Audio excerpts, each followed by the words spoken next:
Halo semuanya. Perkenalkan, kami dari kelompok 3. Di sini kami akan mempresentasikan tentang Shock Breaker. Sebelum itu, kami akan memperkenalkan diri. Dimulai dari saya.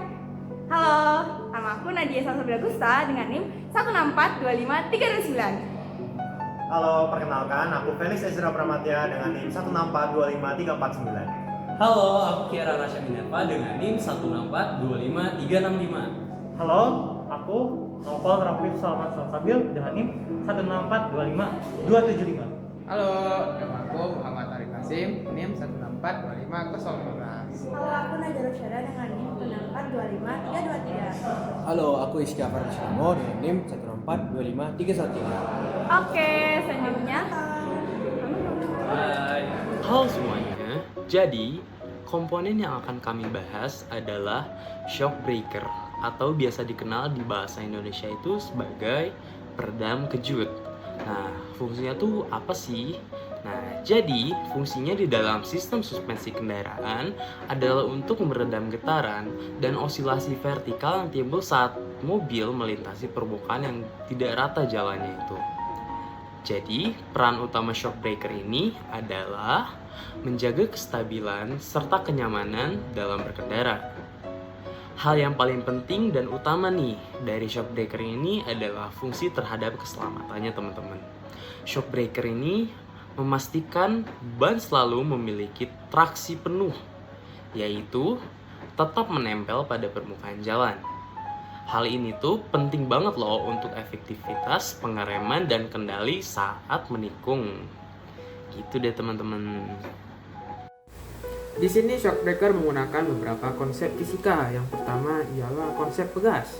Pegas pada shock breaker dapat menghasilkan gaya guna menahan kendaraan dan mengembalikan posisi kendaraan saat mengalami guncangan melalui persamaan berikut.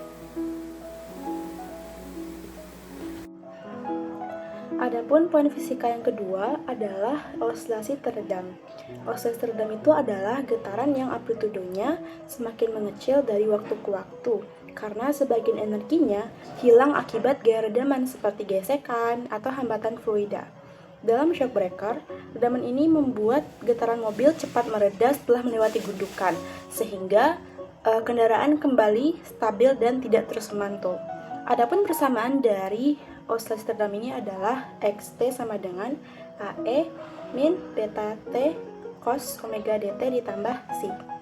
Konsep fisika yang ketiga adalah perubahan energi, di mana shock breaker mengubah energi getaran menjadi energi panas di dalam fluida shock breaker, sehingga guncangan itu akan berkurang dan kendaraan tentunya akan terasa lebih nyaman. Pada diagram ini, kita dapat melihat bagaimana pegas dan shock absorber bekerja dalam sistem suspensi kendaraan untuk menjaga kenyamanan dan kestabilan saat melewati jalan yang tidak rata. Pertama, pada ilustrasi shock absorber tipe twin tube, terdapat dua ruang utama berisi oli, dengan piston dan katup-katup kecil di dalamnya. Saat suspensi bergerak naik dan turun, baik pada saat memanjang maupun tertekan, oli dipaksa mengalir melalui katup-katup tersebut. Hambatan oli inilah yang menghasilkan efek redaman. Di sebelahnya terlihat pegas spiral. Pegas berfungsi menyerap benturan awal ketika roda mengenai permukaan jalan yang tidak rata. Namun, pegas saja tidaklah cukup, karena pantulannya bisa membuat kendaraan terus berayun. Disinilah shock absorber bekerja, menahan dan memperlambat gerakan pegas, sehingga getaran cepat mereda. Hal ini terlihat pada ilustrasi sebelum dan sesudah redaman, di mana gelombang besar berubah menjadi lebih kecil dan stabil. Diagram bagian bawah menunjukkan posisi pegas dan shock absorber pada kendaraan. Kombinasi keduanya memastikan mobil tetap nyaman, stabil, dan aman saat melewati jalan bergelombang. Nah, kalau poin-poin manfaatan keselamatan dari shock breaker itu apa aja sih? Jadi, yang pertama itu shock breaker berfungsi untuk menjaga stabilitas kendaraan saat melewati jalan yang tidak rata. Yang kedua, shock breaker itu membantu untuk memperpendek jarak pengereman karena ban tetap menempel pada ban. Dan yang ketiga, shock breaker itu mencegah mobil supaya tidak limbung saat berbelok atau bermanuver. Ciri-ciri shockbreaker rusak. Yang pertama yaitu mobil memantul berlebihan setelah melewati gundukan. Nah, shockbreaker ini kan berfungsi untuk meredam getaran. Jadi jika rusak atau melemah, gaya redamnya ini akan berkurang. Sehingga mobil akan memantul lebih dari 1-2 kali setelah melewati posisi tidur atau jalanan yang bergelombang. Yang kedua yaitu bunyi gluduk atau ketukan ketika melewati jalanan rusak.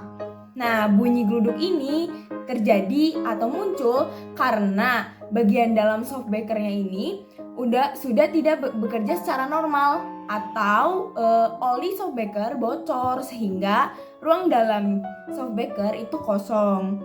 Yang ketiga yaitu handling tidak stabil terutama saat mengerem atau belok. Nah, shockbreaker ini menjaga kestabilan kendaraan. Jika rusak, mobil ini akan terasa limbung, goyang, atau kurang presisi saat belok. Apalagi saat mengerem, bagian depannya itu bisa menunduk berlebihan sehingga membuat jarak pengeremannya itu lebih panjang.